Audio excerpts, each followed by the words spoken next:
Hello बच्चों, कैसे हो सभी? अच्छे से हो?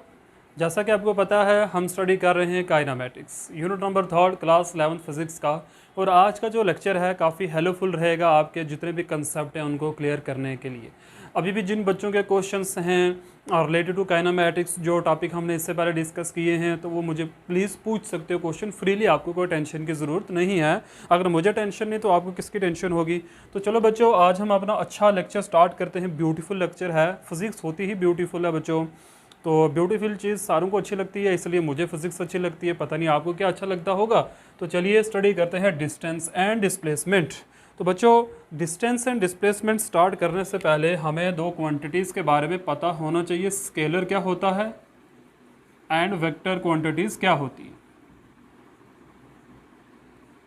वेक्टर क्वांटिटी, तो बच्चों कैसे पहचानना है कौन सी स्केलर होती है और कौन सी वेक्टर क्वांटिटी होती है। पहले तो हम इसकी डेफिनेशन की अगर बात करें तो स्केलर क्वांटिटी बोलते हैं जिसमें क्या होता है, ओनली मैग्नीट्यूड होता है। सिंपल क्या होता है, मैग्नीट्यूड। एंड वेक्टर में बच्चों आप क्या बोलते हैं, बोथ। मैग्नीट्यूड भी बताता है और डायरेक्शन को भी बताता है, बोथ मैग्नीट्यूड। बच्चे अभी तो सिंपल मैं आपको एक कंसेप्ट बता रहा हूँ, इसका आगे चलकर हमें डिटेल में पढ़ना है इनके बारे में। Both magnitude and direction. तो हमें ये कैसे पता चलता है कौन सी क्वांटिटी डायरेक्शन बता रही है और कौन सी क्वांटिटी सिर्फ मैग्नीट्यूड की बात कर रही है। तो बच्चों, पहचानने का तरीका आपको कहीं पर नहीं मिलेगा। तो जैसा मैं आपको बता रहा हूँ, पहचानने का तरीका क्या है, स्केलर क्वांटिटी में जब भी आप बोलोगे तो आपको वर्ड जो यूज़ आपने करना है उसमें आएगा हाउ मच। हमेशा आप जो वर्ड यूज़ करोगे, हाउ मच वर्ड आपने यूज़ करना है। हाउ मच का मतलब क्या है, अगर मैं इसको इस लैंग्वेज में लिखूं तो हम बोलेंगे कितना। हाउ मच यानी कितना। तो स्केलर क्वांटिटी जब भी बोली जाती हैं तो उनमें हमेशा हाउ मच वर्ड हम यूज़ करते हैं। हाउ मच का मतलब होता है कितना है। और अगर वेक्टर की बात करें बच्चों तो वेक्टर में हमें दो चीज़ें ही आती हैं, हाउ मच भी आता है एंड वेयर भी आता है। भाई दोनों चीज़ें आती हैं, हाउ मच एंड वेयर।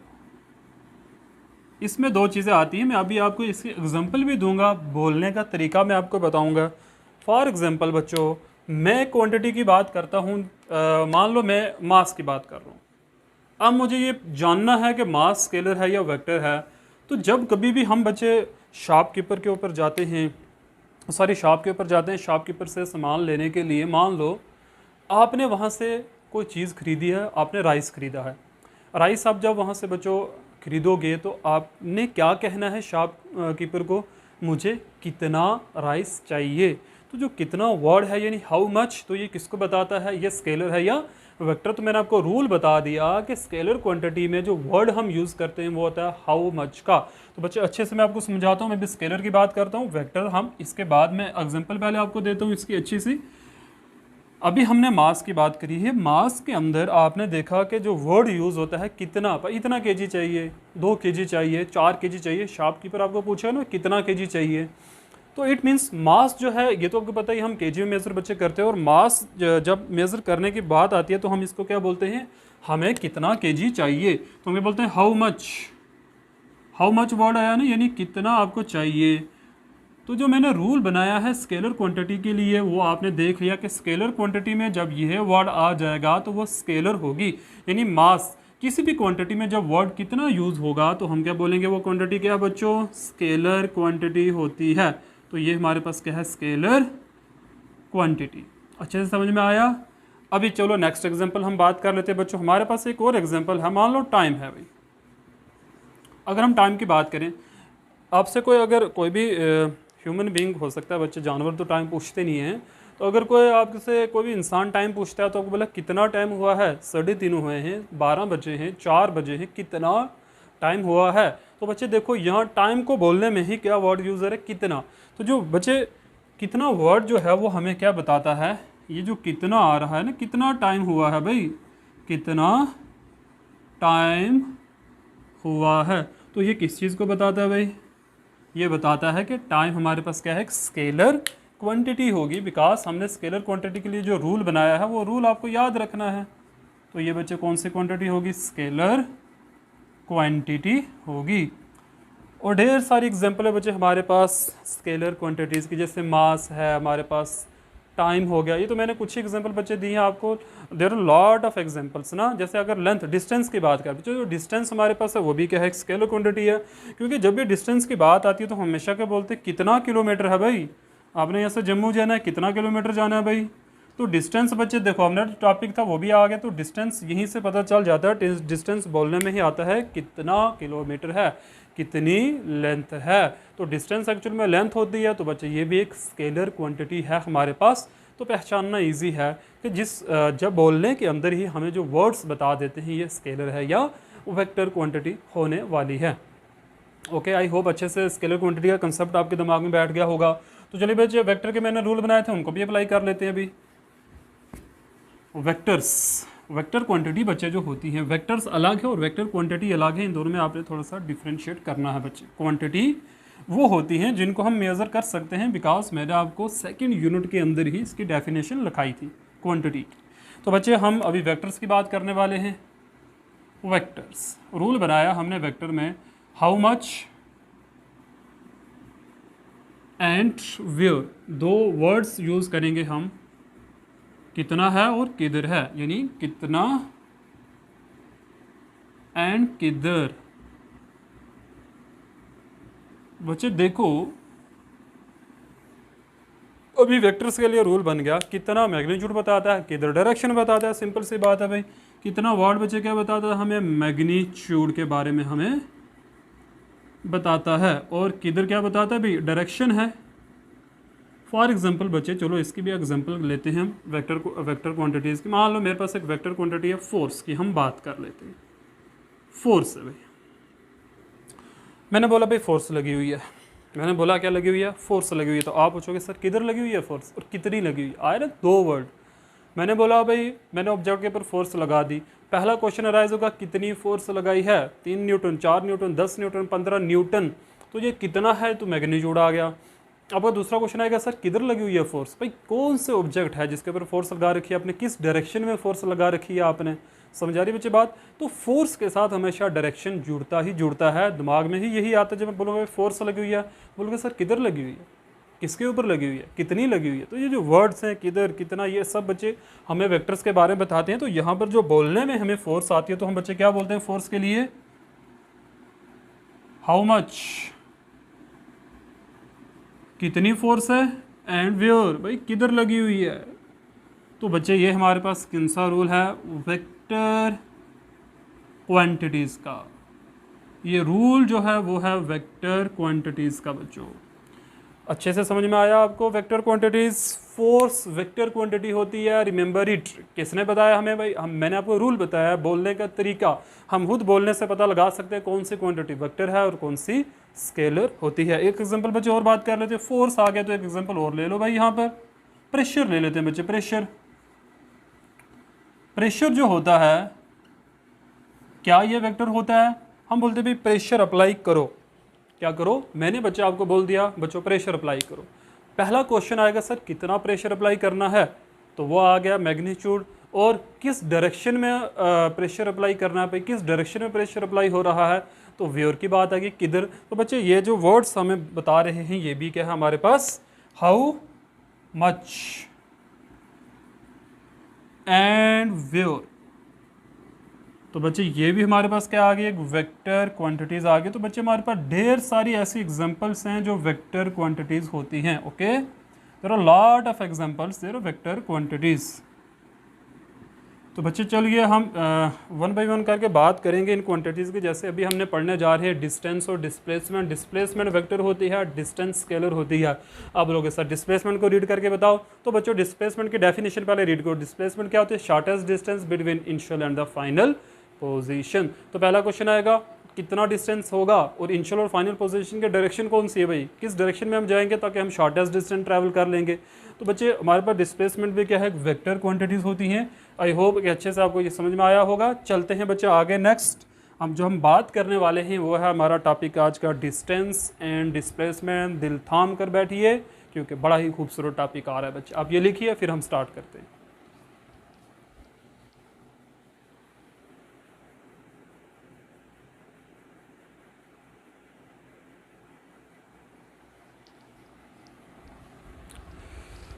चलिए बच्चे स्टार्ट करते हैं। डिस्टेंस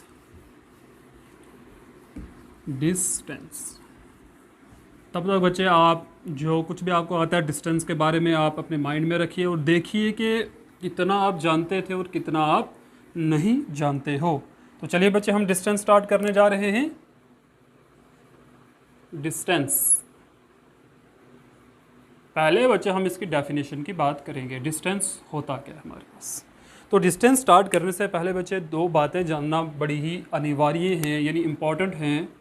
इनिशियल पॉइंट या इनिशियल पोजीशन भी हम कहते हैं बच्चे इसको, ठीक है, and final position. Initial point और इनिशियल पोजीशन एक ही है बच्चे, फाइनल पॉइंट और फाइनल पोजीशन एक ही होती है। इनिशियल का मतलब होता है शुरू, जहाँ से शुरू हो रहा है। फाइनल का मतलब होता है एंड, लास्ट। तो बच्चे हम इनिशियल पोजीशन को कौन सी पोजीशन कहते हैं? द पोजीशन वेयर, जहाँ से क्या होगा, where the position where the object start moving. वो पोजीशन जहाँ से ऑब्जेक्ट बच्चे क्या करते हैं? मूव करना स्टार्ट करते हैं। और फाइनल पोजीशन बच्चे कौन सी पोजीशन को हम कहते हैं? उस पोजीशन को द पोजीशन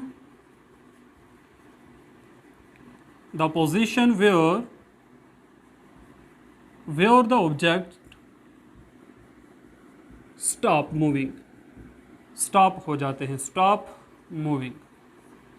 हम फाइनल पोजीशन को एंडिंग पॉइंट भी कहते हैं भाई, जहाँ पर एंड हो जाता है, जहाँ पर आप जाके अपना मोशन स्टॉप कर लेते हो, यानी आगे मूव करना बंद कर देते हो, तो उस पॉइंट को हम बोलते हैं फाइनल पोजीशन ऑफ ऑब्जेक्ट। और जहाँ से जर्नी स्टार्ट करेंगे तो बच्चे आपने याद ना, this is starting point, initial point this is starting point and final position is the ending point. Okay, तो बच्चे ये दो पॉइंट आपने याद रखने। अभी हम चलते हैं डिस्टेंस की डेफिनेशन के ऊपर। तो डिस्टेंस की डेफिनेशन बच्चे हमारे पास क्या है, हम इसको क्या डिफाइन करते हैं? तो डिस्टेंस को बच्चे, डिस्टेंस इज डिफाइंड, बड़ा ही खूबसूरत बच्चे है ये, distance is defined as the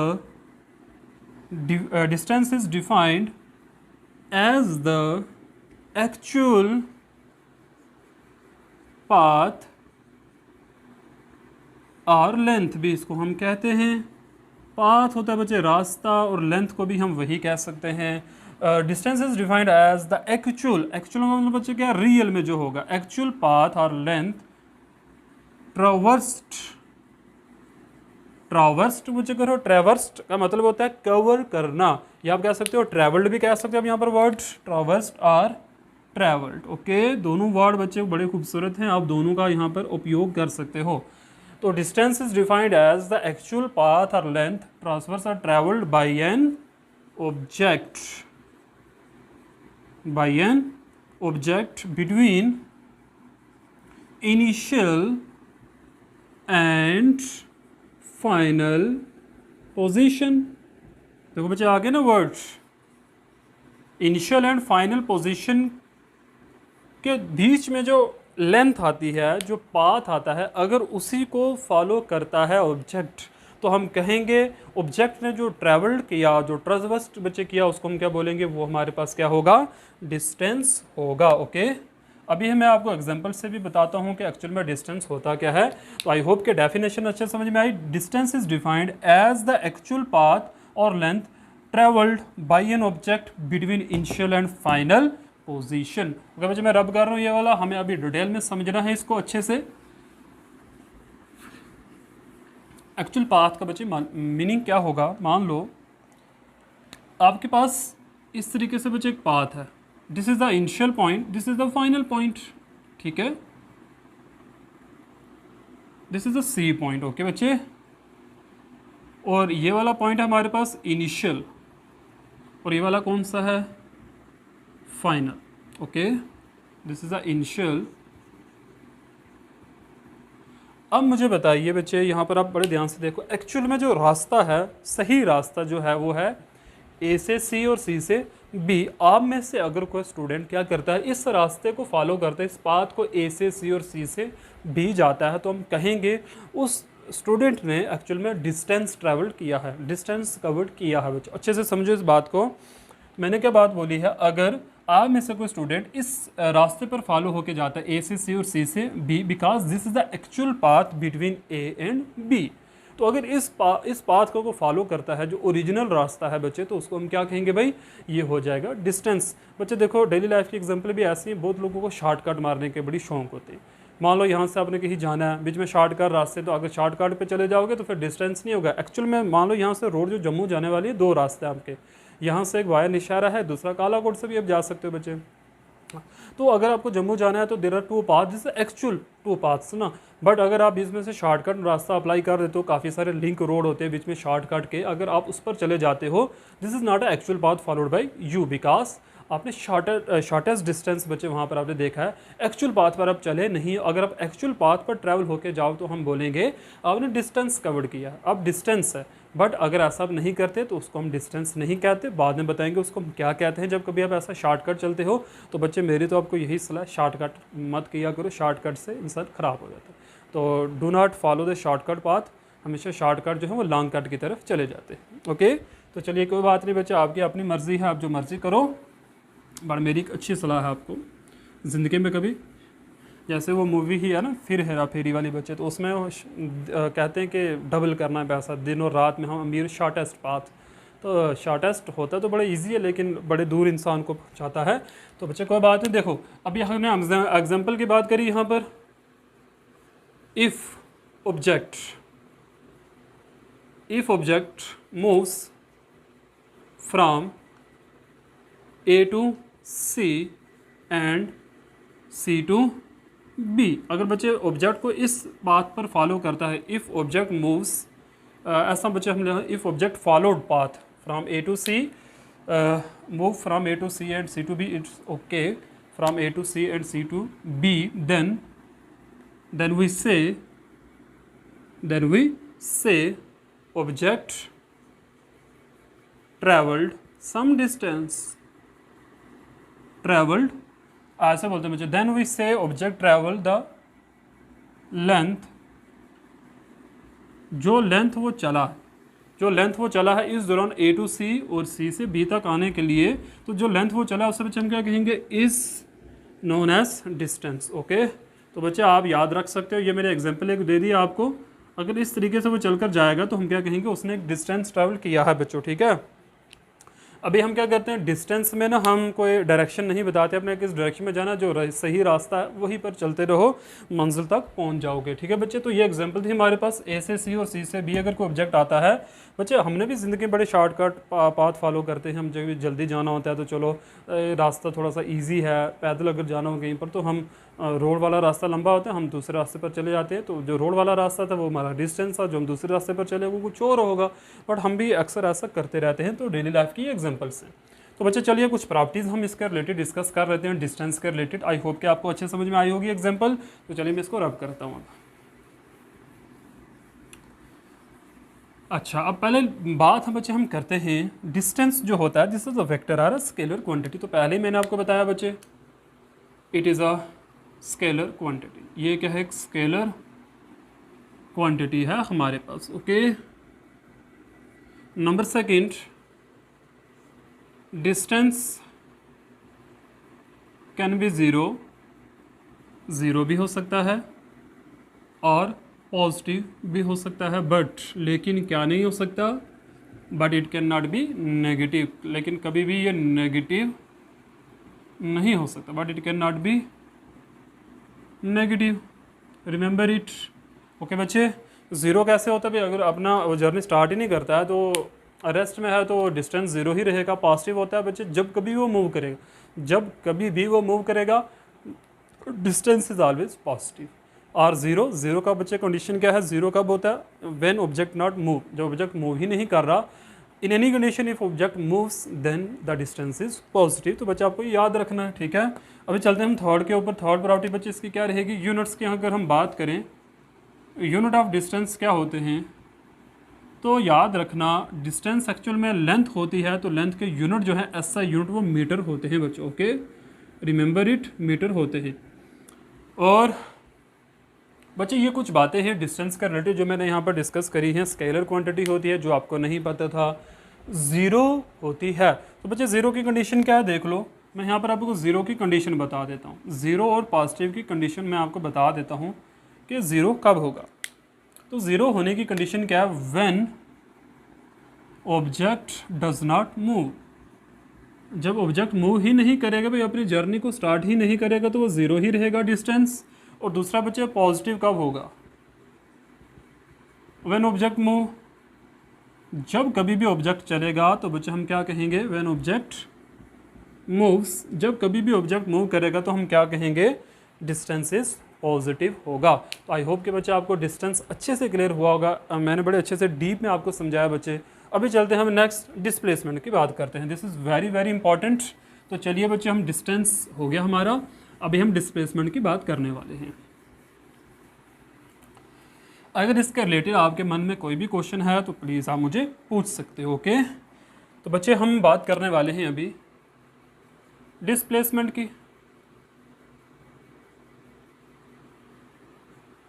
displacement, okay, just a minute wait. Displacement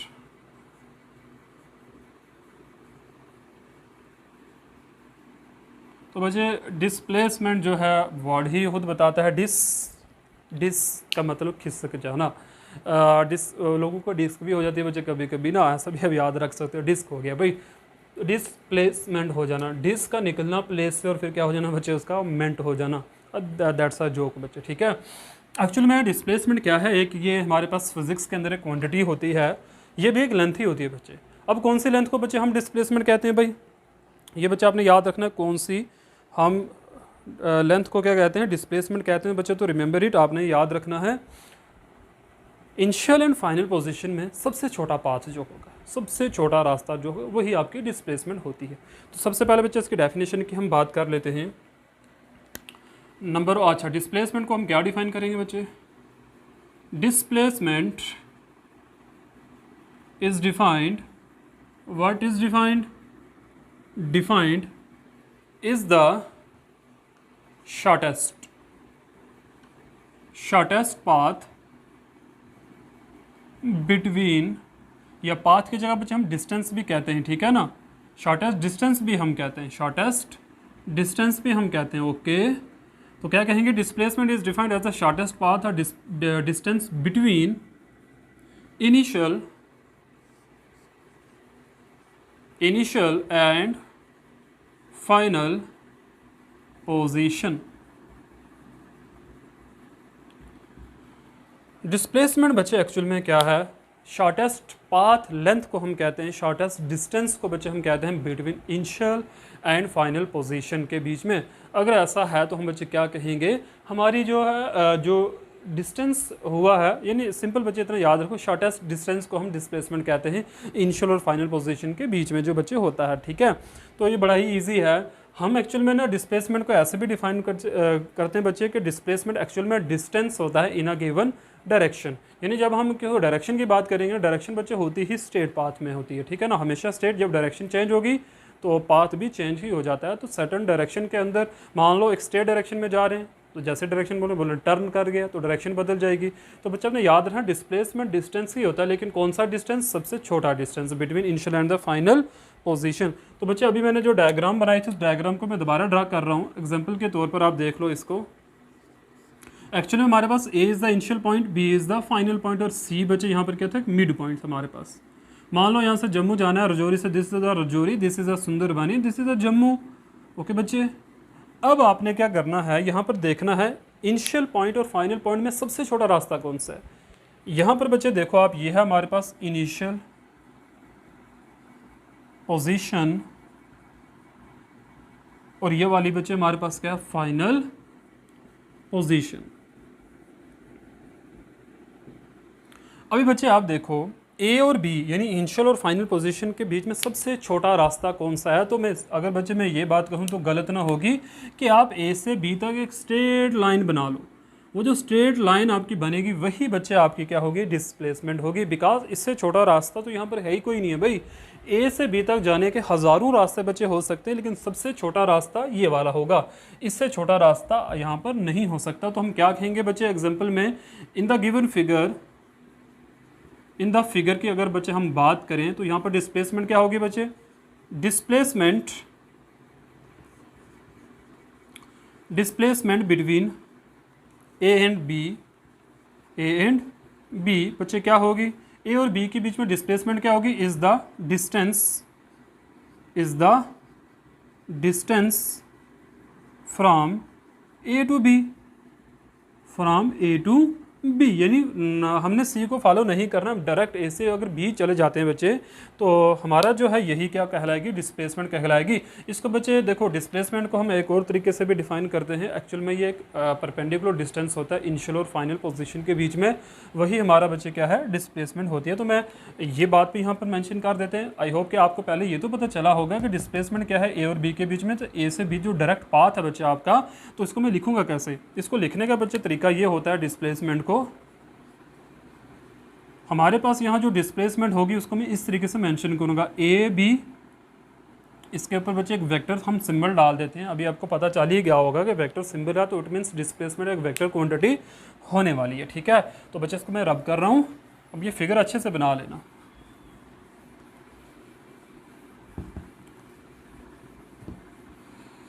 तो बच्चे देखो हम क्या बात कर रहे हैं, डिस्प्लेसमेंट की बात कर रहे हैं। तो मैंने डिस्प्लेसमेंट को बच्चे क्या डिफाइन करना है, परपेंडिकुलर डिस्टेंस। क्या होता है, परपेंडिकुलर डिस्टेंस होता है between initial and final position. Perpendicular distance बच्चे होता ही सबसे शॉर्टेस्ट है भाई। अगर आपको छत पर जाना है तो आप सीधा चले जाओ, परपेंडिकुलर देखो सबसे छोटा रास्ता तो वही बनेगा भाई। अगर पौड़ी से घूम के जाओगे तो वो लंबा रास्ता होगा। सबसे छोटा रास्ता बिटवीन 2 पॉइंट्स हमेशा परपेंडिकुलर डिस्टेंस होता है बच्चा। आप सिंपली क्या करो, आपको मालूम करना है कि डिस्प्लेसमेंट क्या होगी, अब एक पॉइंट से दूसरे पॉइंट पर स्ट्रेट लाइन ड्रा करोगे। जो स्ट्रेट लाइन आप ड्रा करोगे ना, वही बच्चा आपकी क्या कहलाएगी, डिस्प्लेसमेंट कहलाती है। अब बच्चे चलते हैं प्रॉपर्टीज़ की बात कर लेते हैं हम। प्रॉपर्टीज़ नंबर 1, क्या बच्चे ये वेक्टर होगी, तो yes, displacement is a vector quantity. तो हम क्या कहेंगे, डिस्प्लेसमेंट, डिस्क हो गई बच्चे, displacement is a vector quantity because it have both magnitude and direction. क्यों वेक्टर है बच्चे ये, बिकॉज इट हैव बोथ, क्या क्या बच्चे इनमें, इट हैव बोथ मैग्नीट्यूड। बच्चे देखो यहाँ पर ना किस तरीके से ये वेक्टर है एंड डायरेक्शन। हमें shortest distance between initial and the final position देखना है, तो वहाँ पर हमें डायरेक्शन तो देनी ही पड़ेगी। किधर होगा बच्चे छोटा रास्ता, तो वो हमें यहाँ पर बताना पड़ेगा। तभी इसको हम क्या बोलते हैं, ये एक वेक्टर क्वांटिटी होती है। ठीक है, नंबर 2 अपने याद रखना बच्चे, it is a vector. Okay, number 2, it can be negative. बच्चे याद रखना ये नेगेटिव भी होती है, नेगेटिव भी हो सकती है, ज़ीरो भी हो सकती है एंड पॉजिटिव भी हो सकती है। इसके वजह हम बात करेंगे। अब ये प्रॉपर्टीज़ में याद रखो कि डिस्प्लेसमेंट नेगेटिव भी हो सकती है, पॉजिटिव भी हो सकती है और ज़ीरो भी हो सकती है। ओके, अच्छा बच्चे नेक्स्ट हम बात करते हैं इसके एसआई यूनिट की। एसआई यूनिट ऑफ डिस्प्लेसमेंट जो होता है वो क्या है हमारे पास, मीटर ही होता है भाई, मीटर ही होता है बच्चे, याद रखना। एसआई यूनिट हमारे पास क्या है, मीटर ही होता है। तो बच्चे आप यहाँ तक इसको